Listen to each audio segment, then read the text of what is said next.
Dunia ini panggung sandiwara. Jadi hidup kita ini sebenarnya main drama. Ya meskipun kalau dari wajahmu pasti bukan drama Korea.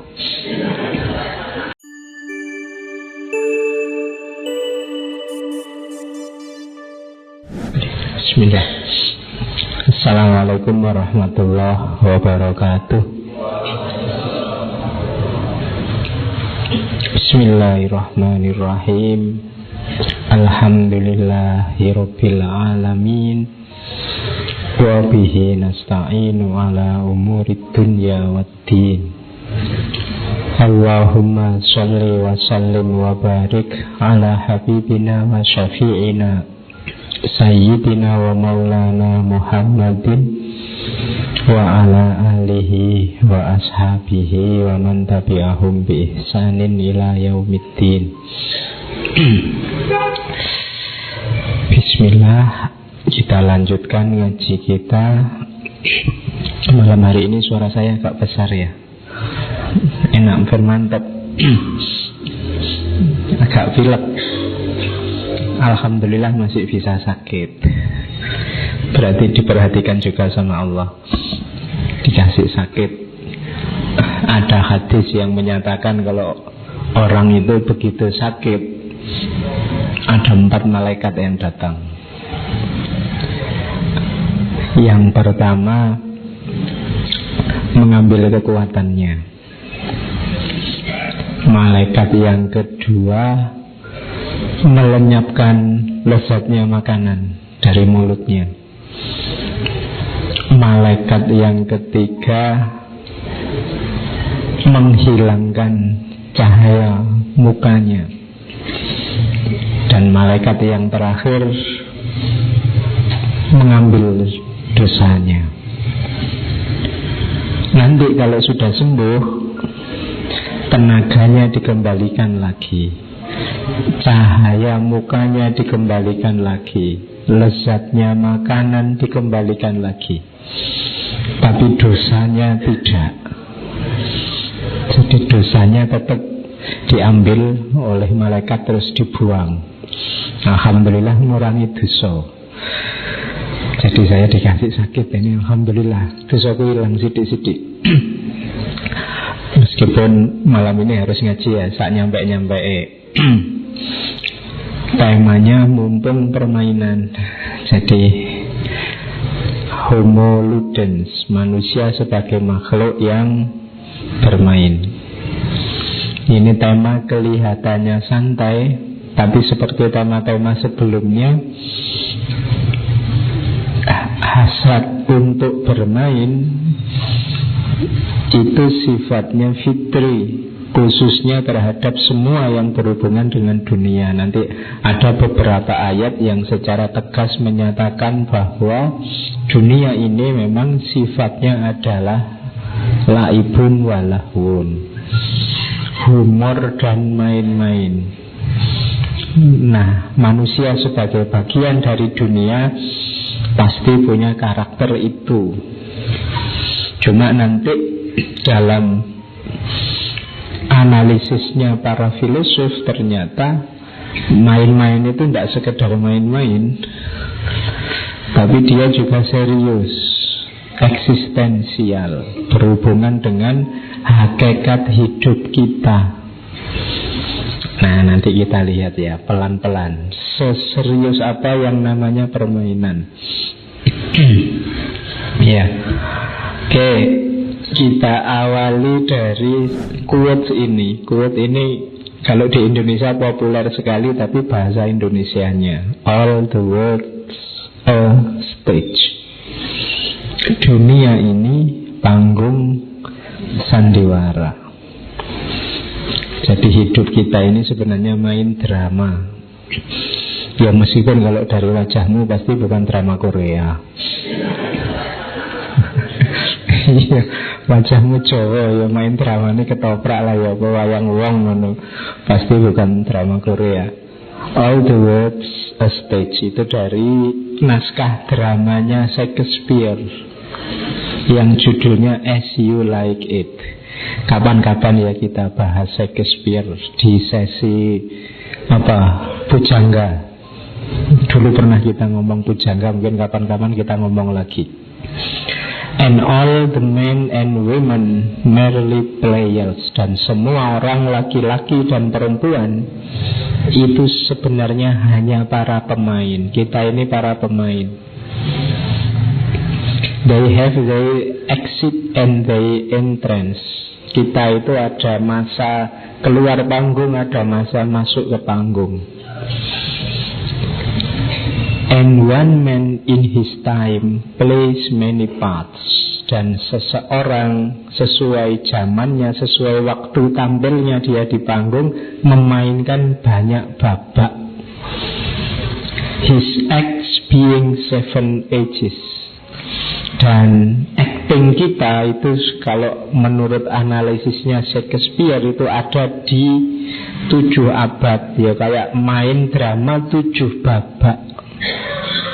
Itu sebenarnya panjang, nanti uraiannya kamu cari sendiri naskah dramanya. 7 babak itu nanti yang pertama infant, bayi. Kemudian boys school. Boys school itu anak sekolah. Terus the lover. The lover itu ABG yang baru jatuh cinta pertama. Cinta monyet yang pacarannya di kebun binatang. Ya kan, kenapa disebut cinta monyet? Karena pacarannya di kebun binatang. Ini versi the lover. Setelah the lover, the soldier. The soldier ini tipe pekerja keras. Mulai, kalau ini kan cinta-cintaan terus kerja. Terus selanjutnya setelah soldier, justice. Ini orang yang mulai mikir kebijaksanaan, orang mulai mengejar falsafah, orang mulai mengejar makna hidup. Level justice.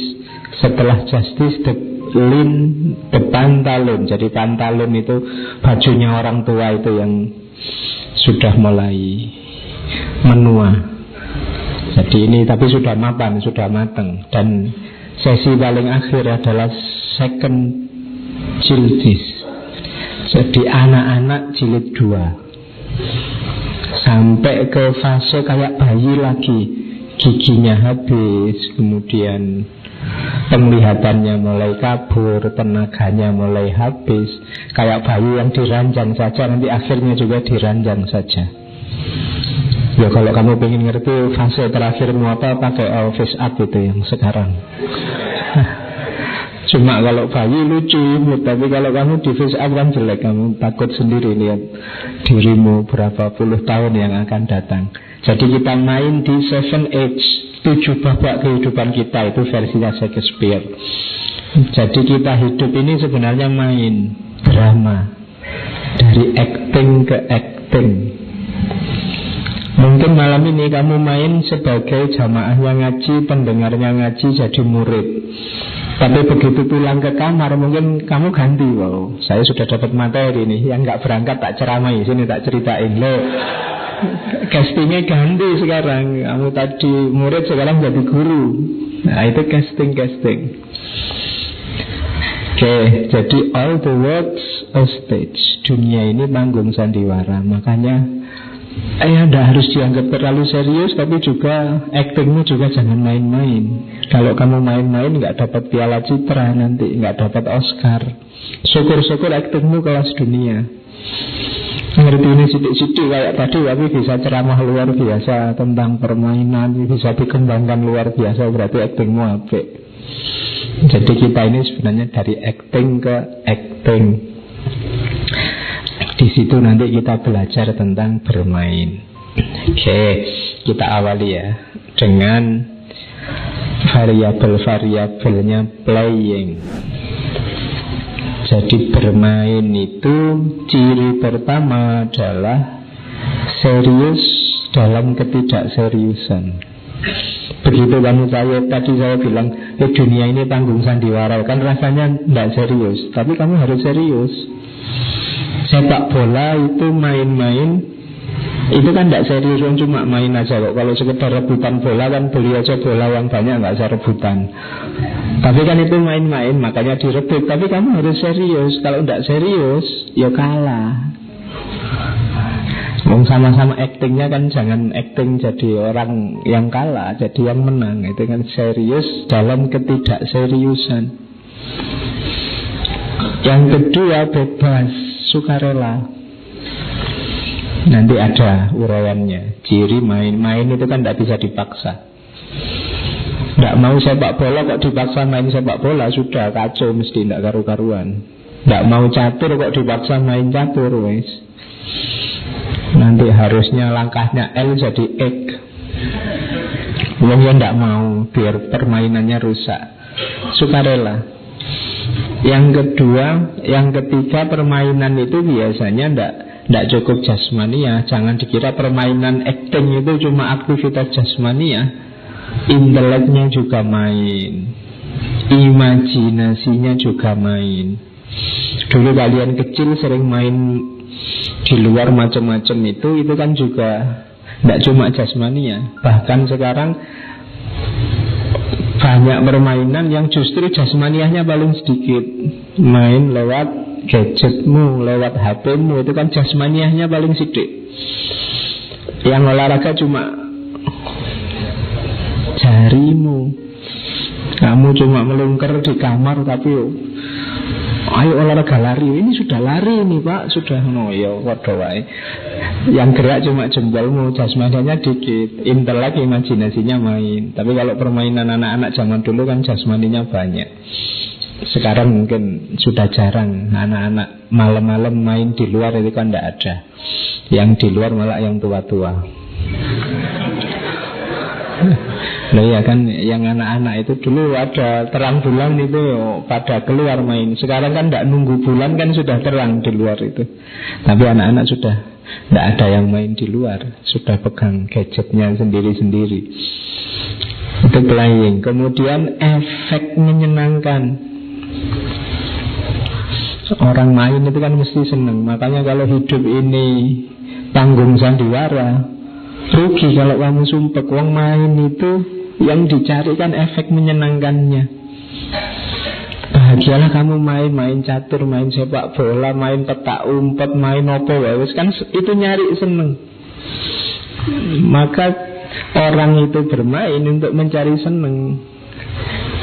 Jangan main yang tidak enak, yang terus kamu sumpek. Seandainya kok kamu ketemu cerita yang tidak enak, kisah yang tidak enak, anggap saja itu acting. Begitu kamu ada masalah besar, tidak apa-apa, itu cuma acting aja. Kan castingnya kebetulan jadi iya, seanggapan castingmu sedang casting sedih, kan itu aja.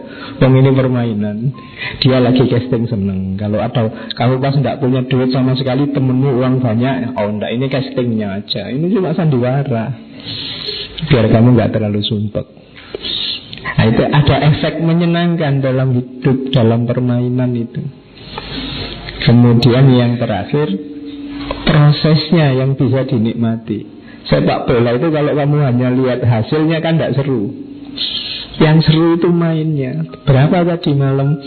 3-0 selesai. Tidak enak. Yang enak itu kamu melekan nonton sambil ada tegangnya, ada menikmati prosesnya. Syukur-syukur kamu main sendiri. Itu lebih nikmat daripada cuma nonton. Kenapa? Nikmatnya beda. Kalau komentator bisa ngomong apa aja, bisa jebret-jebret tendangan LDR, bisa macam-macam ngomongnya. Tapi kan yang asik itu prosesnya, tidak sekedar hasilnya. Kalau sekedar hasilnya, TV nggak perlu bikin live siaran langsung sepak bola, tinggal dia tenang aja besok tak umumin hasilnya berapa gitu. Tidak, yang enak main itu prosesnya. Kalian main jadi mahasiswa itu kan yang asik itu menikmati prosesnya. Kalau sekedar yang penting kan gelar sama ijazah, apa hasilnya, ya beliau aja selesai. Bikin aja print sendiri ijazah kan selesai. Walau sekarang kurang canggih apa kamu bikin gitu-gitu. Jadi enggak, hidup ini nikmati prosesnya. Sakit nikmati prosesnya, sakit dari ngereges sedikit, badan panas, demam, terus itu kan gitu. Dinikmati, terus ada tahap-tahapnya. Kamu jadi apapun nikmati prosesnya dalam permainan hidup. Justru seninya ada di situ. Kalau di teologi kan hasil itu urusannya Allah, proses yang ada dalam kuasa kita. Maka nikmati prosesnya. Gimana sakitnya kamu bikin makalah, harus melekan malam-malam sampai begitu pagi belum selesai, harus masuk kelas, terus terpaksa bohong sama dosennya, printer saya rusak pak. Kemudian, nah itu kan ada seninya. Besok kamu bisa cerita ke anakmu, oh bapak dulu waktu kuliah gagah berani loh misalnya. Ada tugas nggak dikerjain aja berani masuk bapak, masa kamu nggak berani? Nah itu kan ada. Ada yang diceritain, ada prosesnya. Cerita kuliah, cerita belajar itu kadang-kadang kan yang terkesan di kepala kan yang aneh-aneh. Kamu dijewer dosenmu, dipukul dosenmu, itu kan malah jadi kenangan. Dosen yang kejeng-kejeng malah jadi kenangan. Apa? Prosesnya asik. Nikmati saja prosesmu. Jadi main itu dia bebas, menyenangkan, melibatkan semua aspek tubuhmu. Prosesnya harus kamu nikmati. Dia tidak serius, tapi harus kamu seriusi.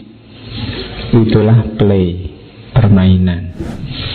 Katanya Plato, life must be lived as play. Hidupmu harus kamu jalani sebagai permainan.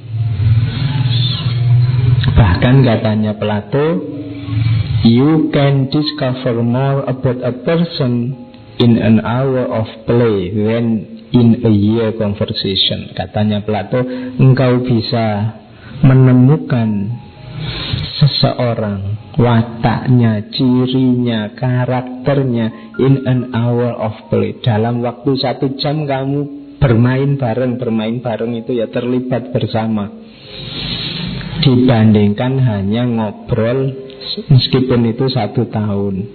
Karena kalau dari ngobrolnya orang itu bisa ngomong macam-macam. Saya itu orang baik loh, saya itu orang soleh loh, saya itu tidak sombong loh, itulah cangkeme. Iya, kalau ingin bukti kelakuannya, bagaimana dia bermain. Jadi, ya kamu kan kalau membesarkan dirimu, saya baik kok Pak, saya jujur kok Pak, setahu saya tidak pernah bohong kok Pak. Ya setahumu, temanmu merasa dibohongi terus. Jadi hidup ini permainan, bermainlah yang cantik. Dan orang itu kelihatan karakternya saat dia bermain. Terlibatlah dengan permainannya, kamu akan tahu seperti apa orang itu dibandingkan dengan a year conversation. Apalagi hanya baca buku biografinya, belum ketemu. Ya biografi kan mesti ditulis yang sukses-suksesnya. Nah, untuk tahu siapa dia, terlibatlah dengan dia. Kalau enggak usah dikomentari tentang siapapun. Kamu enggak kenal, kamu hanya katanya-katanya. Jangankan kata orang, kata dia sendiri pun kalau hanya kata-katanya, bisa iya, bisa enggak. Jangan dibiasakan ngomentari orang yang kamu tidak terlibat dengan dia. Kamu enggak tahu sejarahnya, enggak tahu perjalanan hidupnya, enggak tahu permainan yang sedang dia mainkan. Maka biarkan, tidak usah dikomentari. Wong tidak kenal. Nah kebiasaan kita sekarang kan apa-apa mbok komentari. Ada cerita apa saja kamu komentari tentang orang yang kamu tidak pernah main sama dia. Makanya kalau ingin paham seseorang, ajaklah dia main. Nanti ke sana ya, main yuk gitu. Terus nah ya kan kamu sering gitu modusmu. Terus kalau ini Nietzsche, katanya Nietzsche, in every real man a child is hidden that want to play. Di balik real man yang nanti oleh Nietzsche disebut Superman, itu tersembunyi anak-anak yang ingin bermain. Maka manusia sejati itu, seorang Superman itu tidak selalu kelihatan sangat serius. Dia bisa iseng, dia bisa santai, dia bisa main-main, tapi dia berkuasa. Apa yang dia inginkan, dia mau berjuang dan mau memenuhi. Itu cirinya real man kan? Superman-nya Nietzsche. Jadi dibalik manusia sejati itu ada anak-anak yang ingin bermain. Maka kalau ada orang yang kok hidupnya serius terus, tidak ada santai-santainya, sesekali rekreasi main apalah, guyon apalah, serius terus, berarti dia tidak sejati sebagai manusia. Kehilangan fitrahnya beberapa, kayak fitrah kemarin kan homo ridden, seorang itu bisa tertawa, bisa santai. Kalau hari ini homo ludens, orang itu sekali-sekali bermain. Jadi in every real man a child is hidden that want to play. Jadi kalau ada temenmu kok tiba-tiba usil, tidak usah marah, oh ini anak-anaknya baru muncul. Ya, kalau usil itu anak-anaknya baru muncul. Kan kamu sering kan kadang-kadang usil, tidak ada angin, tidak ada hujan, nanti temannya di depan ditendang, oh sorry ya ngantuk misalnya, padahal tadi ya niat. Itu anak-anaknya yang sedang keluar. Tidak apa-apa ya, manusia itu memang kadang begitu, ada isengnya. Temannya mau nulis, pulpennya didelek, itu kan play, ingin bermain. Jadi ini insting dalam diri manusia, yaitu insting untuk bermain. Oke, kita mulai belajar teori sekarang. Teori-teori klasik tentang permainan. Nanti ada teori-teori modern. Ini dari para tokoh, kebanyakan psikolog. Kalau yang teori klasik,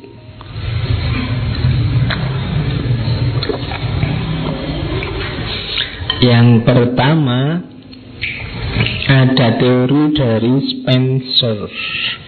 Sebenarnya ini dua orang, Spencer sama Schiller, dari Jerman. Jadi permainan itu hakikatnya apa? Surplus energi. Teorinya namanya surplus energi teori. Kenapa orang kok main? Kenapa kok ada permainan? Nenek moyang kita dulu merumuskan mainan macam-macam.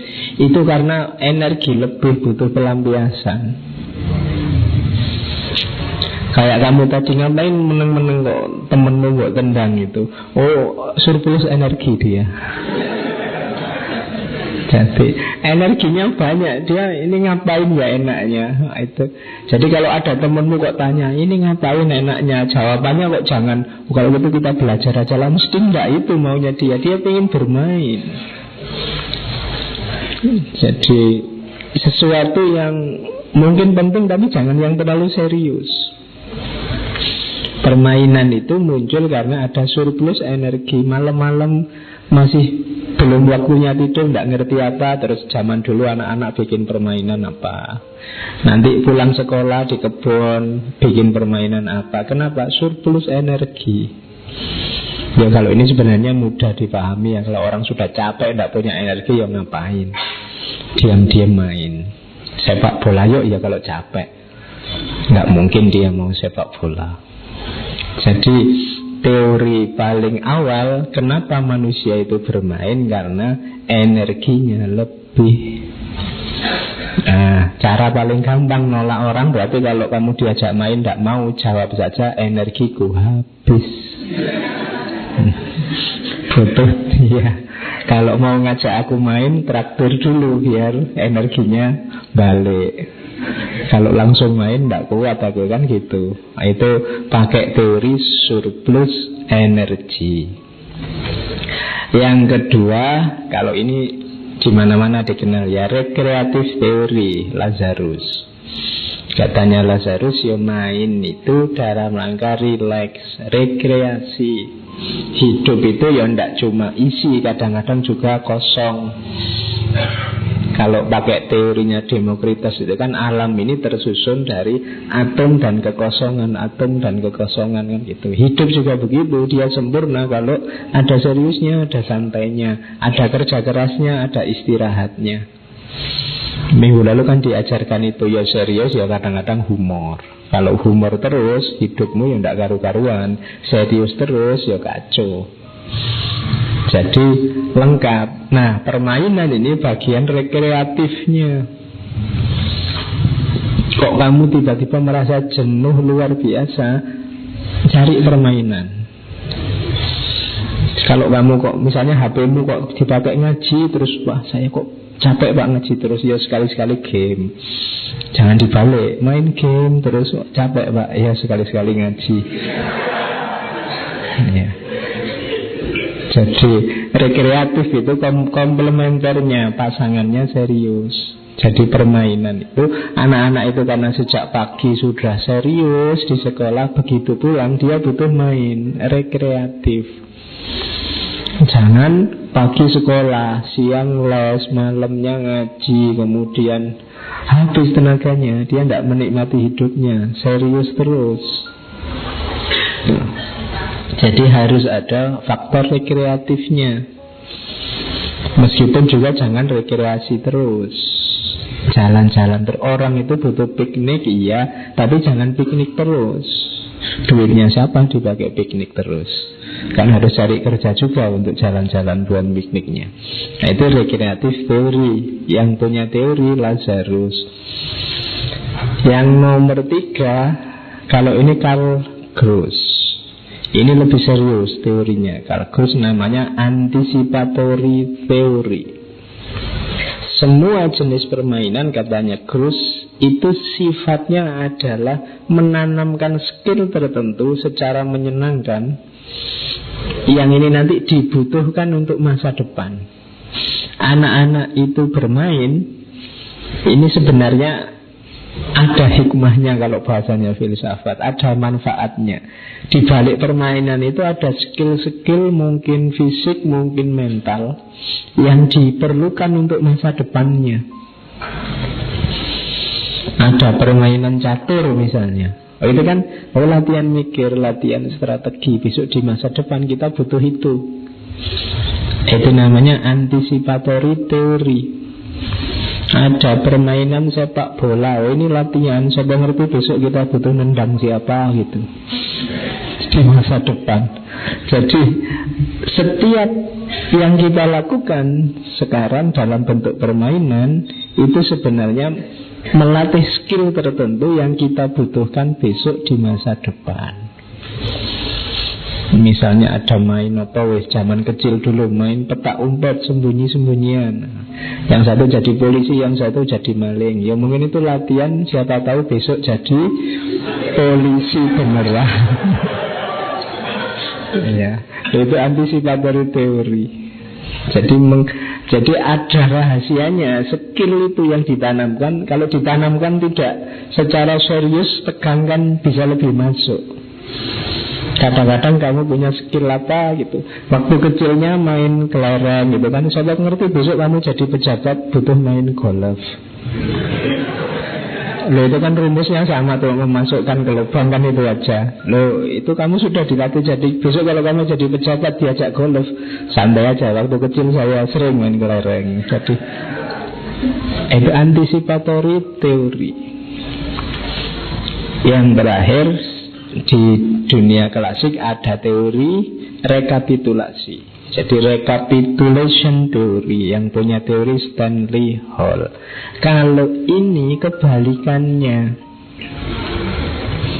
Jadi permainan yang kita bikin hari ini itu sebenarnya warisan dari nenek moyang, mungkin dalam bentuk skill, insting, kemampuan apa yang sekarang tidak dipakai, tidak ada pelampiasannya. Maka dihidupkan lagi rekapitulasi, dihidupkan lagi lewat permainan. Jadi mungkin nenek moyang kita dulu suka lari karena memang tidak ada transportasi misalnya. Sementara hari ini kakimu nggak terlalu banyak dipakai. Keluar sedikit naik sepeda, naik motor, naik mobil, kan jarang dipakai. Maka apa? Insting untuk memanfaatkan kaki itu terus larinya ke permainan. Ada lomba lari, sepak bola, macam-macam. Jadi itu insting. Di Indonesia misalnya ada lomba, kalau 17-an itu panjat pinang, itu mungkin termasuk recapitulation. Dulu nenek moyang kita mungkin suka manjat kelapa, manjat pohon apa. Lah sekarang pohonnya sudah mulai habis. Nah, insting untuk naik, naik apa ini enaknya? Sudahlah bikin lomba panjat pinang itu. Lampiaskan hasratmu untuk naik dengan naik pinang yang dilumuri uli itu. Nah, itu namanya recapitulation theory. Warisan dari masa lalu mungkin nempel di DNA kita yang tidak terlampiaskan. Nenek moyangmu dulu mungkin sering perang, ketemu musuh perang. Sekarang tidak ada perang, enaknya gimana? Perang aja lewat catur aja lah sudah. Nanti ini rajanya, ini kudanya, ini bentengnya. Itu kan kayak kerajaan lawan kerajaan. Jadi insting penaklukannya sekarang disublimasi jadi catur. Itu recapitulation teori. Jadi ya termasuk peta umpet tadi, kejar-kejaran tadi. Mungkin nenek moyangmu dulu sering dikejar-kejar penjajah. Akhirnya sekarang tidak ada yang ngejar, ya sudahlah, mainlah peta umpet misalnya. Itu recapitulation teori. Yang punya teori namanya Stanley Hall. Nah, ini menarik. Silahkan yang mau meneliti permainan tertentu, jangan-jangan ini warisan nenek moyang kita. Dulu ada, zaman saya kecil ada yang main bikin kotak-kotak di tanah, terus kita sambil pakai pecahannya genteng. Itu mungkin agak primitif. Itu mungkin nenek moyang kita kan suka gambar-gambar gitu, terus diloncat-loncati. Nah, itu bisa recapitulation teori. Dulu batu ditumpuk-tumpuk terus dilempar piar, terus itu mungkin recapitulation teori. Insting primitif kita main. Kalau sekarang kan mungkin tidak ada orang main gitu. Kalau melempari kacanya tetangga ada. Jadi mungkin itu termasuk insting dari nenek moyang kita untuk kali ini teori klasik. Jadi ada beberapa teori untuk menjelaskan mengapa orang itu bermain. Yang pertama kelebihan energi, yang kedua kebutuhan akan rekreasi, yang ketiga rekapitulasi tadi, kemudian yang keempat antisipatori. Kalau ini yang teori modern. Sebenarnya mungkin setiap teori melihatnya tidak harus yang klasik itu sudah out of date, tapi yang klasik bicara pada zamannya. Ketika jenis permainan ya itu. Sementara yang modern, para filosof membicarakan juga jenis permainan pada zamannya. Ketika perubahan sudah luar biasa.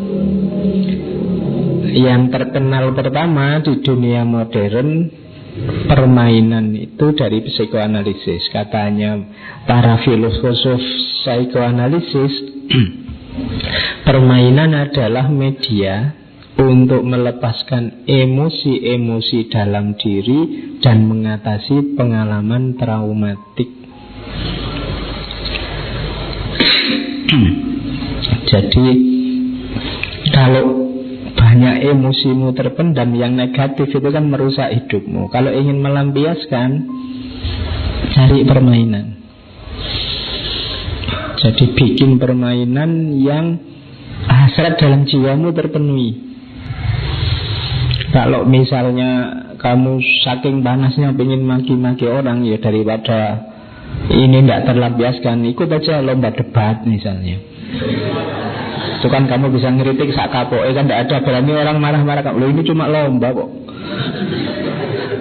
Iya kan?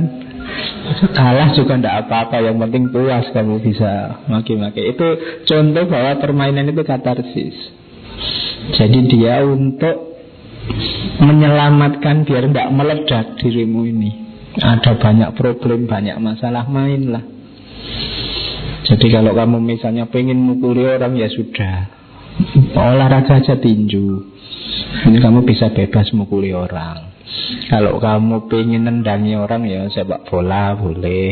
Pengen ngeplaki orang bisa main volley. Kalau pengen Itu namanya pelampiasan, katarsis. Itu kan kamu bisa ngeplak sak kapoke, bisa sak keras-kerasnya, seitunya.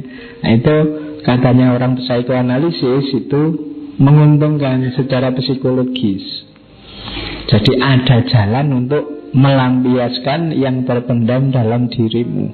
Mungkin diceritakan tidak bisa, kan banyak masalah yang masalahmu itu apa sih? Tidak tahu saya, tapi jenuhnya luar biasa, muaknya saya luar biasa, sumpek aku lihat sini. Sudahlah olahraga, mainlah keluar.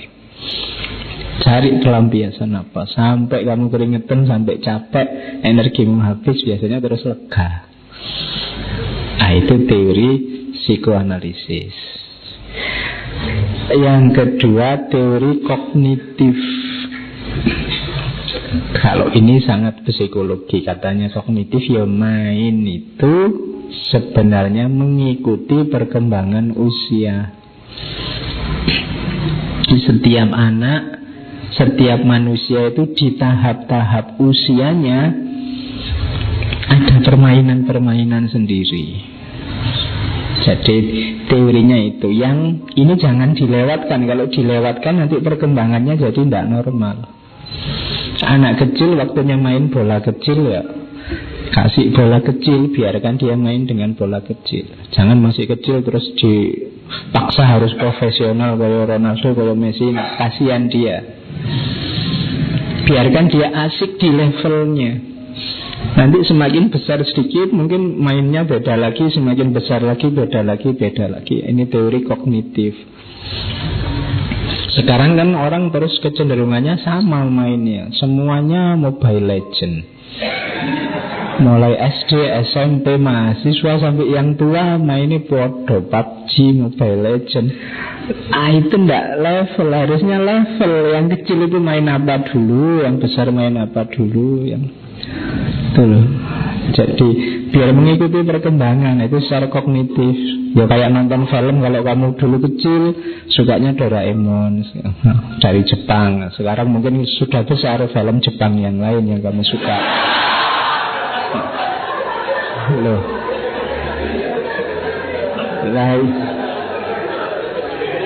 Ya normal, masuk kamu masih suka Doraemon. Oke.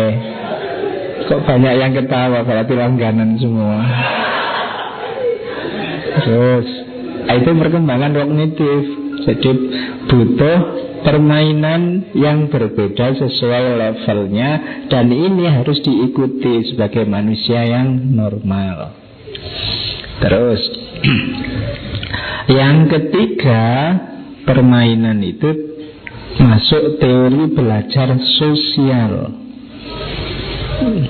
Jadi di teori ini permainan itu sebenarnya salah satu media kita untuk berinteraksi dengan orang lain. Teori ini pasti tidak laku kalau permainannya sudah permainan model online. Jadi ini mungkin permainannya masih permainan yang ketemu orang lain, sepak bola bareng-bareng. Sekarang olahraga juga kan sudah mulai online. Main sepak bola adu, tapi FIFA-nya FIFA game, kemudian manajernya manajer game. Itu kan sudah tidak ada sense sosialnya. Padahal di antara fungsinya permainan ada teori permainan, teori belajar sosial. Kadang-kadang masyarakat itu menanamkan norma-norma sosial lewat permainan-permainan. Zaman dulu para wali itu merancang beberapa permainan anak-anak, lagu anak-anak. Maknanya dalam, luar biasa. Ada main yang konotasinya membangun kerjasama, ada yang membangun kerukunan, ada yang permainan yang konotasinya cermat menghadapi gerakan orang lain, macam-macam. Yang itu tidak muncul kalau permainan-permainan hari ini. Makanya mumpung ini mahasiswa mungkin ada yang KKN, hidupkan lagi di tempatmu KKN permainan-permainan zaman dulu. Itu kalau kamu juga bisa. Ya. Ya kalau tidak bisa ya latihan, hidupkan lagi itu. Di permainan tertentu itu banyak. Sekarang permainan-permainan itu kadang-kadang diambil oleh motivator-motivator untuk meramaikan forum waktu dia motivasi. Tapi yo mahal bayarnya di hotel-hotel. Ngapain kamu harus bayar mahal? Bisa kamu lakukan di kebun-kebunmu, di kos-kosanmu, depan rumahmu. Besok pagi kamu bisa bikin main depan kos-kosanmu itu. Ibu kosmu diajak nanti. Loh iya, itu teori belajar sosial. Nanti kamu jadi akrab kan sama ibu kosmu. Selama ini kan cuma urusan nagih bayar kos-kosan. Nah sekarang besok ibu kos kastio misalnya, ibu kos kan bisa begitu. Oke, ya biar akrab nanti kan. Kalau kamu telat bayarnya kan bisa dimaklumi. Sepak bola kan kayak gitu. Oke, kemarin saya lihat sempat ke Malang itu ada pionir itu kan. Lihat mahasiswa main sepak bola. Terus ada dosen, wah mahasiswa saya itu saya tidak tahu bisa menang apa enggak. Wong sama dosennya aja kalah. Terus saya bilang, oh itu berarti mahasiswa yang baik Pak. Karena kalau melawan dosennya kan dia tetap harus menjaga adab di depan dosen. Jadi kalau dia mau jangkok dosennya merebut, ya monggo Pak, bolanya. Ya, itu kan sama dosennya. Oke, berarti dia masih menjaga adab. Oke, itu teori belajar sosial. Ada yang terakhir, kalau ini hari ini banyak, teori kompensasi. Ini ketika permainan jadi sangat serius. Sekarang permainan itu jadi bagian hidup yang serius. Sepak bola misalnya, itu kan kalau kamu pengen hidupmu nyaman, jadi pemain sepak bola yang profesional, pemain golf profesional. Ini harus jadi serius. Jadi misalnya anak-anak latihan nari itu sebenarnya kan permainan, tapi kemudian ada yang jadi penari, yang ini jadi profesi. Nah, ini namanya teori kompensasi. Tidak hanya dilihat unsur menyenangkannya, tapi juga mengejar efek selanjutnya dari permainan itu. Mungkin bisnisnya, ekonominya, mungkin pokoknya di luar yang semula hanya menyenangkan saja. Nah ini namanya teori kompensasi. Dicari kompensasinya, tidak sekedar permainannya. Nah itu teori hari ini. Jadi orang bermain itu, kenapa kamu latihan sepak bola serius sekali? Biar besok jadi pemain bola profesional. Jadi mengejar hidup yang serius lewat jalan main-main. Namanya sepak bola. Kan ada sampai supporter bola itu saking sayangnya sama klubnya, dibelani tawuran, dibelani, ada yang sampai bunuh diri ketika klubnya kalah, macam-macam. Ini sudah masuk teori kompensasi. Tidak sekedar melihat permainannya. Kayak film itu kan acting biasa, itu kan main-main. Tapi sekarang kan orang ngejar film itu sekian, penontonnya harus sekian juta dan seterusnya. Jadi aktor terus jadi profesi. Nah itu namanya teori kompensasi. Yang semula main-main terus jadi serius. Oke, kita lanjutkan. Itu tadi teori-teori bermain. Sekarang kita masuk ke filsafat permainannya. Yang sangat terkenal teori dari Johan Huizinga dari Belanda. Beliau nulis buku judulnya Homo Ludens. Homo Ludens itu ya sama, homo itu manusia, ludens itu bermain. Jadi manusia sebagai makhluk yang bermain. Kalau minggu lalu Homo Ridens, manusia sebagai makhluk yang tertawa. Kenapa Huizinga nulis Homo Ludens? Karena dia melihat masyarakat hari ini itu awalnya dia lihat dunia infotainment. Terus dia melihat masyarakat kita hari ini itu society of spectacle, masyarakat tontonan. Ludic society, masyarakat permainan. Industri hiburan kan luar biasa, infotainment, digital games kan. Jadi di semua aspek hidupnya manusia, unsur permainannya sangat kelihatan. Makanya muncul istilah homo ludens. Apa-apa diatur permainan. Bahkan nanti belakangan muncul namanya homo festivus. Homo festivus itu manusia itu makhluk yang suka pesta. Apa-apa dibikin pesta, dibikin hura-hura. Nanti ada orang tabrakan, kamu juga akan bikin hura-hura, dikerubung rame orang nonton. Yang nolong mungkin hanya 1-2. Ada bencana jadi tontonan. Ada manusia itu apa-apa jadi festivus. Gunung meletus, besok orang pada ke sana. Kenapa? Nonton gunung meletus. Itu festivus. Kita suka pesta pora, suka hura-hura. Nah, katanya Huizinga, manusia itu memang ciri eksistensialnya ludens, melengkapi 2 ciri sebelumnya. Manusia kan dikenal ada homo faber sama homo sapien. Homo sapien berpikir, faber bekerja, ludens bermain. Jadi hidup ini ya mikir, ya kerja, ya main. Thinking, working, playing. 3-tiganya harus ada biar lengkap. Nggak mikir bukan manusia. Nggak working ngapain jadi manusia. Nggak playing serius amat jadi manusia. Jadi 3 itu ya. Thinking, working, playing. Jadikan itu rumus nanti.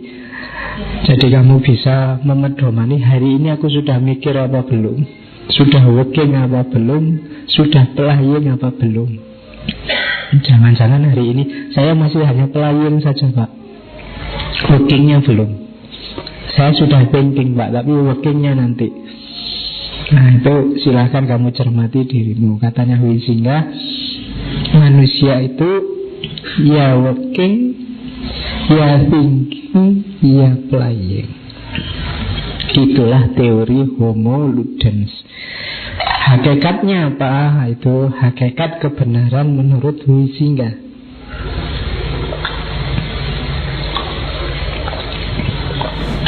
Permainan, katanya Huizinga, dalam dunia manusia itu sebelum kebudayaan dan nanti menjiwai kebudayaan.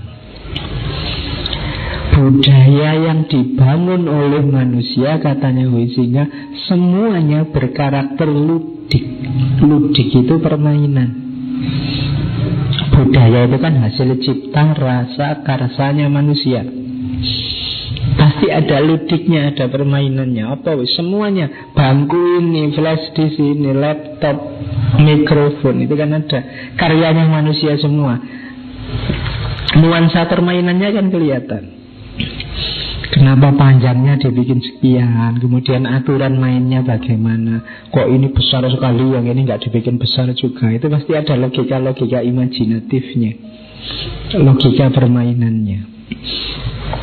Masyarakat bikin budaya apa, itu kan ada unsur playingnya. Tinggal berdoa saja di model macam-macam. Coba sekali-sekali kayak 2 minggu yang lalu, jenisnya doa, gayanya orang berdoa, pelembagaan doa, itu kan semuanya playing. Sebelum budaya lahir, unsur playing ini mendahului. Ngaji ini kan ada unsur playingnya. Kita mulai jam 8 ya, nanti diakhiri jam 10. Parkirnya jangan di situ, diatur di sana. Itu kan, ini kan kita sedang play, sedang bermain. Emangnya kalau nggak jam 8 apa nggak bisa? Ya bisa. Tapi kan kita bikin aturan main. Kan kamu sering pakai istilah itu. Ada aturan mainnya. Itu berarti apa? Kita sebenarnya sedang bermain. Kuliah ada aturan mainnya loh. Nah itu sebenarnya kalian di kampus juga sedang bermain. Itulah namanya homo ludens. Setiap produk budaya kita itu sifatnya ludik. Modelnya ada permainan yang tidak ada cirinya. Permainan itu, permainan bukan berarti tidak serius, tapi ada unsur ludiknya, ada unsur mainnya. Terus, nah, unsurnya permainan itu secara umum dua. Sesuatu disebut permainan itu isinya dua, eros sama agon. Ini dua dewa Yunani. Eros itu dewa asmara, dewa cinta, bahasa Yunaninya Cupid, anaknya Afrodit yang nanti oleh ibunya disuruh jadi Afrodit ini wanita paling cantik kabarnya. Cuma terus ada saingannya namanya Psyche. Psyche ini banyak orang bilang lebih cantik dari Afrodit. Terus Afrodit merintah anaknya, Psyche ini dihukum saja, panah orang paling jelek, biar Psyche jatuh cinta sama orang paling jelek ini, biar Afrodit gak ada saingannya. Tapi terus waktu Eros mau manah Psyche ini, panahnya nyerempet dirinya sendiri. Akhirnya malah Eros yang jatuh cinta sama Psyche. Dan cerita selanjutnya kamu cari sendiri di film-film. Nah, nanti jadi ceramah cinta lagi nanti. Oke, yang kedua Agon. Kalau Agon ini memang dewa kontes, dewa perlombaan. Jadi tugasnya yang membuat orang semangat berkompetisi.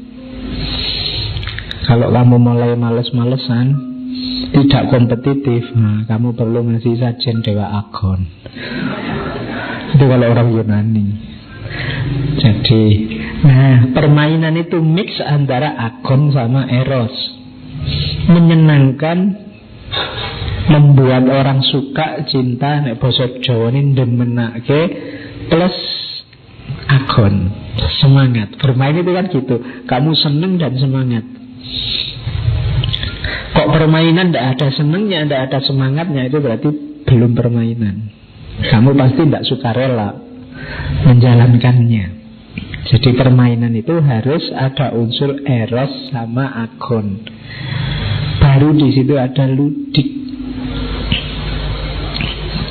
Jadi Eros memberi warna kesukaan, kecintaan, kebebasan tanpa paksaan, dan Agon memberi warna penuh perjuangan, semangat untuk menang. Jadi ini dua unsur permainan. Ini saya agak cepat, materinya masih banyak. Jenis permainan kalau ini Jos filsuf Belanda juga. Mimikri, Agon lagi pakai nama itu, Alea sama Illings. Jadi satu di antara empat. Mimikri itu pura-pura. Anak-anak lip sync, TV, film, drama itu mimikri. Jadi kalau kamu nonton film itu mimikri, permainan yang imitasi, tidak serius, meniru. Tapi ya tidak harus. Ketika orang bermain ya serius di situ, tapi itu sebenarnya niru. Kayak nonton film itu kan ya serius. Kamu nonton film kalau menggunakan semangat, oh itu sebenarnya tidak asli Pak, tidak kan tidak asik. Asiknya itu kamu anggap itu film itu beneran. Kalau kamu nonton film misalnya film-filmnya Marvel terus pakai logika, nah tidak masuk akal itu Pak. Ya tidak seru kamu nonton filmnya. Ada kalanya yang main harus imajinasi. Kenapa? Itu mimikri. Ya memang tidak asli, itu memang main-main, tapi fantasi bermain di situ. Kayak anak kecil-kecil main dokter-dokteran, perempuan main masak-masakan, nanti pasirnya ini berasnya, nanti itu kan masuk kamu pakai logika. Gitu kok beras itu pasir gitu loh. Nanti tidak jadi main. Itu mimikri. Kalau yang kedua Agon. Agon tadi ya pertandingan, perlombaan, kuis, kontes. Idol itu Indonesian Idol, American Idol itu agon. Kemudian alea itu judi, lotre, tebakan, taruhan. Kalau kamu main ini nanti untung sekian. Kalau kamu itu alea. Games with luck factor, untung-untungan. Sama kayak ada toko online itu, beli barang ini 1.000 saja, terus kamu tiap hari itu dan gak pernah dapat. Itu alea namanya. Jadi orang mengadu untung, siapa tahu aku beruntung. Dan kita, karena manusia punya insting bermain, dipancing itu kan kamu terus kepancing terus. Siapa tahu, Pak. Orang judi itu biasanya terjebak di sini. Jadi siapa ngerti menang. Biasanya kalau sudah menang ingin mengulang. Begitu mengulang kalah terus akhirnya semangatnya berubah. Saya ingin kembaliin modal yang selama ini hilang itu loh, Pak. Akhirnya kalahnya tambah banyak. Semangat lagi ingin kembalian lagi. Terus orang jadi tidak bisa berhenti dari judi. Dan ini disadari betul oleh para bisnismen di lahan judi, lotre dan lain-lain. Nanti ada supermarket yang hadiah tahun ini mobil, atau hadiah tahun ini rumah. Itu kan kadang-kadang kamu tidak butuh apa-apa juga belanja. Kenapa? Siapa ngerti dapat mobil, siapa tahu nanti dapat rumah. Kamu ngejar itunya. Kenapa? Pengusahanya ngerti benar dalam dirimu ada jiwa permainan. Namanya alea. Siapa ngerti untung. Oke. Di agama ada enggak, Pak, yang kayak gini? Ada. Kan kadang-kadang kamu misalnya mengejar yang nyari keuntungan, siapa tahu dapat Lailatul Qadar. Itu kan kamu jika siapa tahu dapat terus kamu wiritan terus. Nah, itu semangat alea namanya. Akon ada enggak, Pak? Ada. Dalam agama kan banyak pertandingan. Siapa lebih soleh, siapa lebih kuat sholatnya, lebih kuat puasanya, ada. Mimikri, yo ada. Wong kang soleh kumpulono, dekat sama orang-orang soleh biar bisa niru, itu mimikri. Permainan. Iling itu kalau ini permainan yang adrenalin. Terjun payung atau terjun gedung bukan bunuh diri ya. Terjun gedung itu ya permainan. Roller coaster itu kan adrenalin. Jadi permainan ini memang keras biasanya. Namanya ilings. Kalau zaman dulu mungkin termasuk tinju itu ilings kelas. Jadi perasaan tegang, adrenalin terpacu itu namanya iling. Jenis-jenis permainan. Jadi ada 4: mimikri, akon, alea, sama iling. Ini katanya filosof Belanda. Oke, sekarang cirinya permainan. Yang pertama, permainan itu bebas, freedom. Tidak ada paksaan, tidak ada wajib bermain. Wajib belajar ada, wajib bekerja ada, wajib lalu lintas ada, tapi wajib bermain tidak ada. Ayo, harus main kamu. Kalau nggak main tidak bisa orang dipaksa. Jadi main itu dia punya karakter hakiki bebas. Jadi ciri pertama itu sukarela, sukacita, freedom from the principle of necessity and productivity. Jadi kita bebas dari kewajiban-kewajiban sosial, kewajiban individual, kewajiban religius. Terus kita main. Dia tidak dituntut macam-macam, kecuali main yang terus geser ke ranah sangat serius tadi, jadi profesi, jadi gantungan hidup. Tapi hakikatnya main itu bebas.